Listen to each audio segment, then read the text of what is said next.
L'imagination au sens plutôt noble du terme, ce serait l'expression authentique d'un moi profond. L'imagination existe déjà, le mot, il désigne une réalité qui est de l'ordre de l'action et de l'image, donc liée à l'enfance. Bon, on peut en effet se poser la question d'où viennent les images, comment les images se constituent-elles, et que fait l'enfant avec les images qui sont en lui. Un roi, descendant d'une célèbre famille des Indes, partit un jour pour chasser. Il aperçut une antilope qu'il poursuivit aussitôt. Il s'éloigna de plus en plus de sa suite, mais il ne se rendit compte qu'au moment où la faim et la soif commencèrent à se faire sentir. Il s'arrêta et essaya de retrouver son chemin, en vain. Il se trouvait au centre d'une grande et sombre forêt qu'il n'avait jamais parcourue auparavant. En cherchant quelle direction prendre, il aperçut tout d'un coup une grande clairière dans laquelle il vit un lac dont l'eau claire était transparente comme du cristal. Il prit un bain et donna à manger à son cheval des racines et des tiges de lotus. Puis il s'allongea sur le rivage pour se reposer. Pendant qu'il sommeillait, il entendit un chant très doux. Qui chante dans cette solitude? Et à l'instant même, il aperçut une jeune fille qui cueillait des fleurs. C'était elle qui chantait. Le roi lui demanda « Qui es-tu » ? Une jeune fille. Le roi tomba amoureux de cette jeune fille et lui demanda qu'elle devienne son épouse. Je veux bien vous épouser, mais à une seule condition. Le roi lui demanda quelle était cette condition. Et elle lui répondit « Vous ne devez jamais me laisser toucher à de l'eau. » Le roi promit.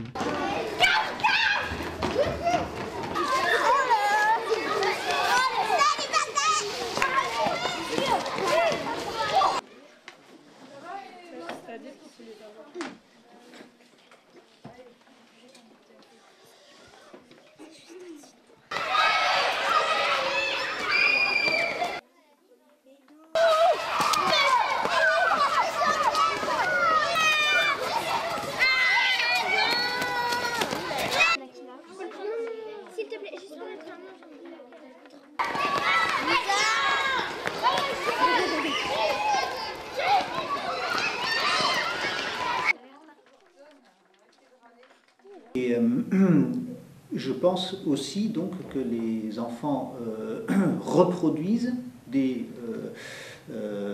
schémas d'action. Je n'idéaliserai pas l'enfant au sens où il aurait une imagination plus authentique ou moins aliénée, mais l'enfant est peut-être plus spontané parce qu'il a moins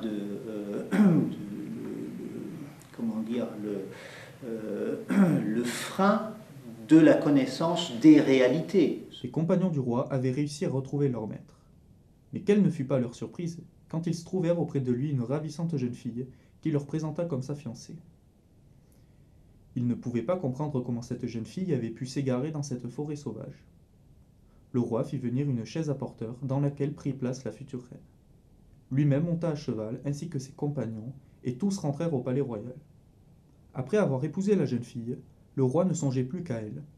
Il ne parlait plus à personne, même pas à ceux qui étaient attachés à son service. Le chancelier du royaume, inquiet de l'attitude de son maître, questionna les domestiques sur la vie du roi et de sa jeune femme. Ainsi, il apprit que le roi évitait tout contact avec de l'eau et qu'il avait donné l'ordre de ne jamais apporter de l'eau dans les appartements du couple royal. Ayant appris cet étrange désir, le chancelier fit construire un jardin où il n'y avait pas de pièce d'eau. Il fit planter les plus beaux arbres et les fleurs les plus rares. Au milieu de ce jardin, il y avait un bassin dans lequel l'eau était remplacée par des perles. Mais près de ce bassin, il en avait fait construire un autre qui était entièrement couvert de lianes et de plantes pour qu'il soit impossible de voir l'eau dont il était rempli.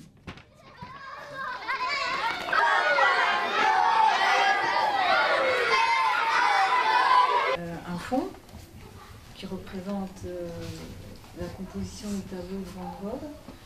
Donc, pas recopier ce tableau, parce que je ne vous demande pas de faire une imitation de ce tableau, c'est vous de le réinterpréter avec vos propres couleurs. Les enfants d'aujourd'hui, et déjà mes enfants, qui sont aujourd'hui de jeunes adultes, ont une imagination certainement beaucoup plus nourrie par les images. Donc, je pense que dans le jeu, ils s'imaginent quelque chose, une situation, une position, une fonction, une activité, un rôle pour ainsi dire, et il le joue de la façon dont il le conçoit. Puis, le chancelier rendit visite secrètement au roi en lui parlant du jardin qu'il avait fait planter pour lui et pour son épouse. Le roi, heureux de cette nouvelle, se rendit au jardin accompagné de la reine. Ils s'y plaisaient beaucoup et désormais, ils y passèrent leur journée. Un jour, alors qu'ils se promenaient près du bassin rempli de perles, le roi, soudain, se sentit fatigué. Ils aperçurent, suspendus d'un arbre à l'autre, des guirlandes de lianes. Sous ces lianes se trouvait le bassin dont l'eau était invisible. Le roi en fut étonné, car il ne l'avait encore jamais aperçu. Il demanda à la reine d'y descendre. Elle fit ce que son époux lui demanda, mais dès qu'elle obéit, elle disparut. Le roi la chercha partout, mais ne la trouva nulle part. Il fit vider l'eau du bassin, aucune trace de la reine, mais dans un coin se cachait une grenouille, et en la voyant, le roi se mit en colère. Croyant la grenouille responsable de la disparition de sa femme, il donna l'ordre de tuer toutes les grenouilles, partout où on en trouverait. Quiconque veut me parler doit d'abord m'offrir une grenouille morte. Le massacre des grenouilles commença. Il fut terrible. Quand on était petit, on jouait au ballon. À la marelle. On jouait aux billes. À Colin-Maillard. Oui, à cache-cache. Quand on était petit. À quoi vous jouez? Cours de récré, on jouait à des métiers, des trucs comme ça. En fait, le but du jeu, tu dois attraper l'Enzo. Et quand tu l'as attrapé, tu l'enfonces dedans. Oui, et quand il échappe, et bien on doit le rattraper. À la marelle. La marelle. Ballon prisonnier. Aux billes. Ouais. L'élastique. La corde à sauter. Dans le sens où l'enfant qui a été stimulé de différentes façons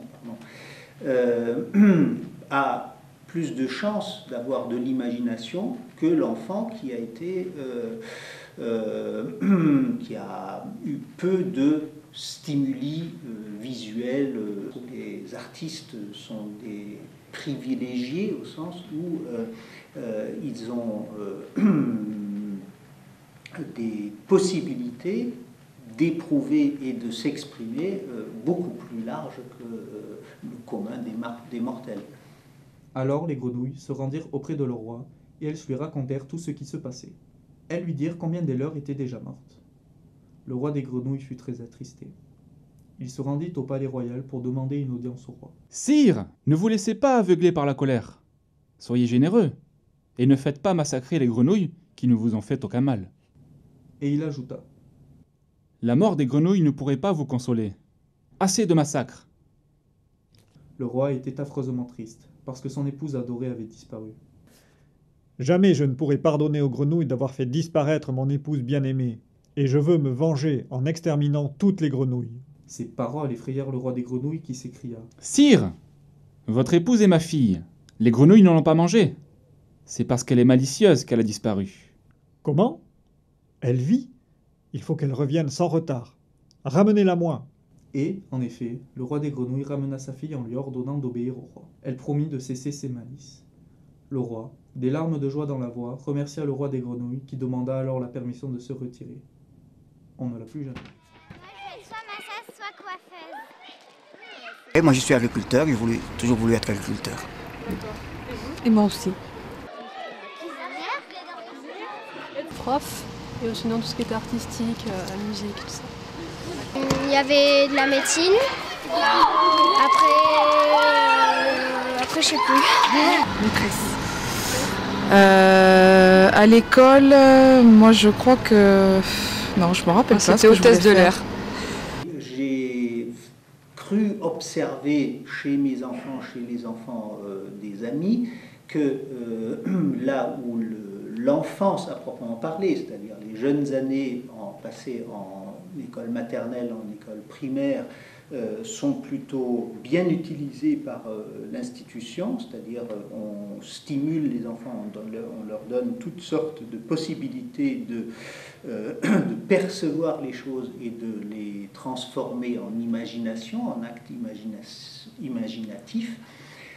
Tandis que dès lors que vous entrez au collège et surtout au lycée, vous êtes beaucoup plus dans une logique de reproduction d'un savoir. Donc,